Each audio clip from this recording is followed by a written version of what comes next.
ಮೊದಲನೇದಾಗಿ ಮಾರುತಿ ಶಿವಲಿಂಗೇಗೌಡರು, KM ಶಿವಲಿಂಗೇಗೌಡರು ಅವರು ಕೇಳಿದ್ದೊಂದು ಸಿಕ್ಕಿದ್ದೊಂದು ಅನ್ನೋ ಒಂದು ಅಸಮಾಧಾನವನ್ನು ವ್ಯಕ್ತಪಡಿಸ್ತಾ ಇದ್ದಾರೆ.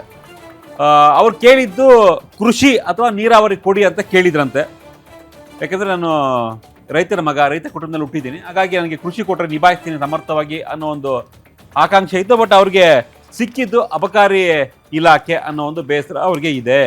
ಸೊ ಸದನದಲ್ಲಿ ಅತಿ ಹೆಚ್ಚು ವಿಚಾರವನ್ನು ಕೃಷಿ ಮತ್ತು ನೀರಾವರಿ ವಿಚಾರವಾಗಿ ಅವರು ಈ ಹಿಂದೆ ಕೂಡ ಪ್ರಸ್ತಾಪ ಮಾಡಿದರು. ಯಾವುದೇ ಸರ್ಕಾರ ಇದ್ದರೂ ಕೂಡ ಸಾಕಷ್ಟು ಚರ್ಚೆ ಆಗುವಂಥ ವಿಚಾರ ಕೃಷಿ ಮತ್ತು ನೀರಾವರಿಗೆ ಸಂಬಂಧಪಟ್ಟಂತಹ ಒಂದು ವಿಚಾರವನ್ನು ಪ್ರಸ್ತಾಪ ಮಾಡ್ತಾರೆ ಶಿವಲಿಂಗೇಗೌಡರು. ಆದರೆ ಕೃಷಿ ಮತ್ತು ನೀರಾವರಿ ಕೇಳಿದ್ರು ಅದು ಕೊಡಲಿಲ್ಲ. ಕೃಷಿ ನರೇಂದ್ರ ಸ್ವಾಮಿಗೆ ಕೊಟ್ಟಿದ್ದಾರೆ. ಹೀಗಾಗಿ ಅಬಕಾರಿ ಕೊಟ್ಟಿದ್ದಕ್ಕೆ ಅಸಮಾಧಾನವನ್ನು ವ್ಯಕ್ತಪಡಿಸಿದ್ದಾರೆ ಶಿವಲಿಂಗೇಗೌಡರು ಅನ್ನೋ ವಿಚಾರ. ಸೊ ಸಹಜವಾಗಿಯೇ ಅಬಕಾರಿ ಕಳೆದ ಬಾರಿ ಸಾಕಷ್ಟು ವಿವಾದಗಳಿಗೆ ಕಾರಣ ಆಗಿತ್ತು. ತಿಮ್ಮಾಪುರ್ ಸಚಿವರಾಗಿದ್ದರು ಕಳೆದ 3 ವರ್ಷದಲ್ಲಿ. ಕೆಲವೊಂದಿಷ್ಟು ಹಗರಣ ಆರೋಪಗಳು ಕೂಡ ಕೇಳಿ ಬಂದಿತ್ತು. ಅಬಕಾರಿ ಯಾರು ಕೊಟ್ಟರು ಕೂಡ ಆರಂಭದಲ್ಲಿ ಬೇಸರವನ್ನು ಅಸಮಾಧಾನವನ್ನು ವ್ಯಕ್ತಪಡಿಸ್ತಾರೆ. ಶಿವಲಿಂಗೇಗೌಡರು ಅಂತಲ್ಲ, ಯಾರಿಗೆ ಕೊಟ್ಟರು ಅಸಮಾಧಾನವನ್ನು ವ್ಯಕ್ತಪಡಿಸ್ತಾರೆ. ಯಾಕಂತ ಗೊತ್ತಾಗ್ತಾ ಇಲ್ಲ. ಅತಿ ಹೆಚ್ಚು ಆದಾಯವನ್ನು ತಂದುಕೊಡುವಂತಹ ರಾಜ್ಯ ಸರ್ಕಾರಕ್ಕೆ ಇಲಾಖೆ ಅಂದರೆ ಅದು ಅಬಕಾರಿ ಇಲಾಖೆ. ಆದರೂ ಮಾರುತಿ ಅಸಮಾಧಾನ. ಯಾಕೆ ಅಸಮಾಧಾನ ಅಂತ? ತೆರಿಗೆ ಕಲೆಕ್ಷನ್ ವಿಚಾರದಲ್ಲಿ ಟಾರ್ಗೆಟ್ ಕೊಡುವಂತಹ ಇಲಾಖೆ ಒಂದು, ಮತ್ತೆ ಇಲಾಖೆ ಮತ್ತೆ ಶಿವಲಿಂಗೇಗೌಡರು ಮ್ಯಾಚ್ ಆಗ್ತಾ ಇಲ್ಲ ನಾವು ನೋಡ್ದಂತೆ. ಯಾಕಂತ ಹೇಳಿದ್ರೆ ಶಿವಲಿಂಗೇಗೌಡರು ಜನತಾ ಪರಿವಾರದಲ್ಲಿ ಇದ್ದಾಗ್ಲಿಂದಲೂ ಕೂಡ ಇವತ್ತಿನವರೆಗೂ 4ನೇ ಬಾರಿ ಶಾಸಕ.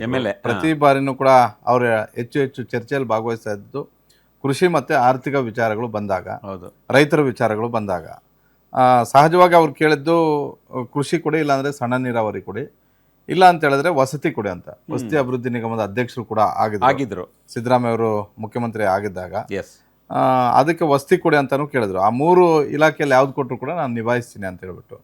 ಆದರೆ DK ಶಿವಕುಮಾರ್ ಅವರು ಕೃಷಿಯನ್ನು ನರೇಂದ್ರ ಸ್ವಾಮಿ ಅವ್ರಿಗೆ ಕೊಡಲೇಬೇಕಾಗಿರುವಂಥ ಒಂದು ಅನಿವಾರ್ಯ ಪರಿಸ್ಥಿತಿ ಸೃಷ್ಟಿ ಆಯಿತು. ಯಾಕಂತ ಹೇಳಿದ್ರೆ ಅಲ್ಲಿ ಅವರು ಸಮಾಜ ಕಲ್ಯಾಣ ಕೇಳ್ತಾ ಇದ್ರು. ಸಮಾಜ ಕಲ್ಯಾಣ ಕೊಡೋಕ್ಕಾಗಲಿಲ್ಲ. ಅದೇ ಜಿಲ್ಲೆಯಲ್ಲಿದ್ದಂತಹ ಚಲುವರಾಯಸ್ವಾಮಿ ಅವರ ಬಳಿ ಇದ್ದಂತಹ ಕೃಷಿ ಇಲಾಖೆ ಅವ್ರು ಕೊಟ್ಟರು. ಈಗ ಶಿವಲಿಂಗೇಗೌಡರು ನಾನು ಮಾಡಲ್ಲ ಅಂತ ಹೇಳ್ತಿಲ್ಲ, ಆದರೆ ನನಗೂ ಮತ್ತೆ ಈ ಇಲಾಖೆಗೂ ಅಷ್ಟು ಆಡ್ ಬರೋದಿಲ್ಲ ಅಂತ. ಇದೆಷ್ಟು ಸಂಪನ್ಮೂಲ ಇರುವಂತ ಇಲಾಖೆಯೋ ಇಲ್ಲಿ ಮಾಫಿಯಾನು ಕೂಡ ಅಷ್ಟೇ ದೊಡ್ಡ ಮಟ್ಟದಲ್ಲಿ ಇದೆ. ಯಾರನ್ನ ಬೇಕಿದ್ರೆ ಹೆಂಗ್ ಬೇಕಿದ್ರು ಬಲೆ ಹಾಕ್ತಾರೆ, ಆ ಆತಂಕ ಇದೆ. ಹೇಳಿ ಹಾಸನ ಜಿಲ್ಲೆಯವರು, ಅರಸೀಕೆರೆ ಅವರು ರೈತ ಕುಟುಂಬ, ರೈತರು, ನೀರಾವರಿ ಜಾಸ್ತಿ ಇರ್ತಕ್ಕಂಥ ಜಿಲ್ಲೆ ಹಾಸನದಲ್ಲಿ. ಸೊ ಹಾಗಾಗಿ ಕೊಟ್ಟಿದ್ರೆ ನಿಭಾಯಿಸ್ತಾ ಇದೆ ಚೆನ್ನಾಗಿ ಅಂತ ಅವ್ರು ಹೇಳ್ತಾ ಇದ್ರು. ಹೌದು, ಆ ಸಣ್ಣ ನೀರ ಅದರಲ್ಲೂ ಹೇಮಾವತಿ ವಿಚಾರಗಳಲ್ಲಿ ಪ್ರತಿ ಬಾರಿನೂ ಕೂಡ ಹೆಚ್ಚು ಮೇಕೆದಾಟ ಆಗಿರ್ಬೋದು, ಯಾವುದೇ ನೀರಾವರಿ ಯೋಜನೆಗೆ ಅದು ಹಳೆ ಮೈಸೂರು ಭಾಗದ ಕಾವೇರಿ ನೀರಾವರಿ ವಿಚಾರಗಳು ಬರಲಿ, ಕೃಷ್ಣಾ ನೀರಾವರಿ ವಿಚಾರಗಳು ಬರಲಿ, ಯಾವುದೇ ಬರಲಿ ಸದನದಲ್ಲಿ ಮೊದಲು ಧ್ವನಿ ಎತ್ತಿದ್ದು ಶಿವಲಿಂಗೇಗೌಡರು.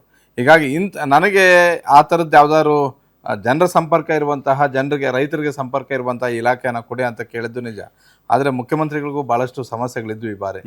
ಎಲ್ಲರಿಗೂ ಕೊಡಬೇಕು ಅನ್ನೋ ಫುಲ್ ಗೊಂದಲ ಇತ್ತು. ಮತ್ತೆ ಹೈಕಮಾಂಡ್ ಇಂಟರ್ಫಿಯರೆನ್ಸ್ ಹಿಂದೆಂದೂ ಇಲ್ಲದೆ ಇರುವಂತ ರೀತಿಯಲ್ಲಿ ಜಾಸ್ತಿ ಆಗಿದೆ. ಹಾಗಾಗಿ ಕೊನೆಗೆ ಅವ್ರಿಗೆ ಏನ್ ಬೇಜಾರು ಮಾಡ್ಕೊಂಡಿದಾರ ಶಿವಲಿಂಗೇಗೌಡರು? ಬೇಡ ಅಲ್ಲ, ಖಂಡಿತ ಅವ್ರಿಗೆ ಬೇಜಾರಿದೆ. ಆದ್ರೆ ಬೇಡ ಅಂತ ಹೇಳಕ್ ಆಗಲ್ವಲ್ಲ. ನಮ್ಮ ಮುಖ್ಯಮಂತ್ರಿಗಳು ಹೇಳಿದಾರೆ ಇಲ್ಲ, ಕೊಟ್ಟಿರೋದನ್ನ ಮಾಡ್ಲೇಬೇಕು ಅಂತ ಒಪ್ಕೊಂಡಿದ್ದಾರೆ. ಪ್ರತಿ ತಿಂಗಳು ಇವ್ರಿಗೆ ಟಾರ್ಗೆಟ್ ಇರುತ್ತೆ ಅಬಕಾರಿ ಅವ್ರಿಗೆ. ಯಾಕಂದ್ರೆ ಮೇಜರ್ ಇದೆ ಈಗ ಇನ್ಕಮ್ ಬರುವಂತದ್ದು. ಒಂದ್ ಕಡೆ ಕಂದಾಯ ಸ್ವಲ್ಪ ವೀಕ್ ಆಗಿದೆ. ಏನಕ್ಕಂತ ಹೇಳಿದ್ರೆ ರಿಜಿಸ್ಟ್ರೇಷನ್ ಆಗ್ತಾ ಇಲ್ಲ. ಈ ಖಾತೆಗಳು ಕಂಪಲ್ಸರಿ ಆಗ್ಬೇಕು ಅನ್ನುವಂಥದ್ದು. ಕಳೆದ 1 ವರ್ಷದಿಂದ ಕಂದಾಯ ಬಹಳಷ್ಟು ಕಡಿಮೆ ಆಗಿದೆ. ಹಾಗಾಗಿ ಇವ್ರು ನಂಬ್ಕೊಂಡಿರೋದು ಈಗ ತೆರಿಗೆ ಕಲೆಕ್ಷನ್ ವಿಚಾರದಲ್ಲಿ GST ಮತ್ತೆ ಅಬಕಾರಿಗಂತೂ ಪ್ರತಿ ಬಾರಿನೂ ಕೂಡ ಟಾರ್ಗೆಟ್ ಜಾಸ್ತಿನೇ ಆಗ್ತಾ ಇದೆ. ಹೀಗಾಗಿ ಆ ಟಾರ್ಗೆಟ್ ಫುಲ್ಫಿಲ್ ಮಾಡ್ಬೇಕಂತ ಒಂದ್ ಕಡೆ ಇದ್ರೆ, ಮತ್ತೊಂದ್ ಕಡೆ ಎಣ್ಣೆ ಮಿನಿಸ್ಟರ್ ಅಂತ ಹೆಸರು ಬಂದ್ಬಿಡುತ್ತಲ್ಲ. ಪಾಪ ಕುಡದೇ ಇದ್ರು ಕೂಡ ಸಹಜವಾಗಿ ಬರುತ್ತೆ. ಜೊತೆಗೆ ಮಾಫಿಯಾದ ಭಯ ಪ್ರತಿಯೊಬ್ಬರಿಗೂ ಇರುತ್ತೆ. ಅವ್ರಿಗೆ ಒಳ್ಳೇದ್ ಮಾಡಕ್ ಹೋದ್ರು ಕಷ್ಟನೇ, ಕೆಟ್ಟದ್ ಮಾಡಕ್ ಹೋದ್ರು. ಸಚಿವರಿಗಿಂತೂ ಮಾಫಿಯಾ ದೊಡ್ಡದಾಗಿರಲ್ಲ. ಸಚಿವರ ಇನ್ವಾಲ್ವ್ಮೆಂಟ್ ಅಥವಾ ಅಧಿಕಾರಿಗಳ ಇನ್ವಾಲ್ವ್ಮೆಂಟ್ ಇಲ್ಲ ಅಂದ್ರೆ ಮಾಫಿಯಾ ಹೇಗಿರುತ್ತೆ? ಸೊ ಅದನ್ನ ನಿಭಾಯಿಸಬೇಕು. ಯಾವುದೇ ನಾವು ಆರಂಭದಿಂದ ಹೇಳ್ತಾ ಇದೀವಿ, ಈಗ 34 ದಿನ ಸಚಿವರಾಗ್ಬೋದು, CM ಸೇರಿದಂತೆ. ಪ್ರತಿಯೊಬ್ಬರ ಹತ್ರನೂ ಯಾವುದೇ ಖಾತೆ ಇದ್ರು ಆ ಖಾತೆ ಪವರ್ಫುಲ್ನೇ. ಎಲ್ಲ ಪವರ್ಫುಲ್. ಹೇಗೆ ಬಳಸ್ಕೊಳ್ತೀವಿ, ಸಚಿವರಾಗಿದ್ಕೊಂಡು ಅಧಿಕಾರಿಗಳ ಹತ್ರ ಹೇಗೆ ಕೆಲಸ ಮಾಡುತ್ತೀವಿ, ಅದು ಸಚಿವರಿಗೆ ಬಿಟ್ಟಿದ್ದು. ಸಚಿವರು ಆ ಒಂದು ಖಾತೆಯನ್ನು ಹೇಗೆ ನಿಭಾಯಿಸ್ತಾರೆ, ಎಷ್ಟು ಪವರ್ಫುಲ್ ಆಗಿ ಬಳಸ್ಕೊಳ್ತಾರೆ ಅನ್ನೋದ್ರ ಮೇಲೆ ಆ ಒಂದು ಖಾತೆಯ ಒಂದು ಕೆಪಾಸಿಟಿ ನಿಂತಿರುತ್ತೆ. ಹೌದು, ಖಂಡಿತ ನೀವು ಹೇಳಿದ್ದು. ಇವ್ರಿಗೆ ಏನು ಭಯ ಅಂತ ಹೇಳಿದ್ರೆ, ಈಗ ನಮ್ಮ ಅಕೌಂಟಲ್ಲಿರೋ ದುಡ್ಡು ಖರ್ಚು ಮಾಡ್ಬೇಕಂದ್ರೆ ಸಮಸ್ಯೆ ಇಲ್ಲ. ಇವ್ರ ಅಕೌಂಟ್ ತುಂಬಿಸೋರು, ಗೌರ್ಮೆಂಟ್ ಅಕೌಂಟ್ ತುಂಬಿಸೋರು, ಖಜಾನೆ ತುಂಬಿಸೋರು. ನೋಡೋಣ, ಶಿವಲಿಂಗೇಗೌಡ ಕೆಪಾಸಿಟಿ ಇದೆ, ಮಾಡ್ತಾರೆ ಅನ್ನೋ ಒಂದು ವಿಶ್ವಾಸ ಇದ್ದಿದ್ರಲ್ಲೇ ಸಿ ಎಂ ಆ ಖಾತೆಯನ್ನು ಕೊಟ್ಟಿದ್ದಾರೆ, ಹೇಗೆ ನಿಭಾಯಿಸ್ತಾರೆ ನೋಡೋಣ.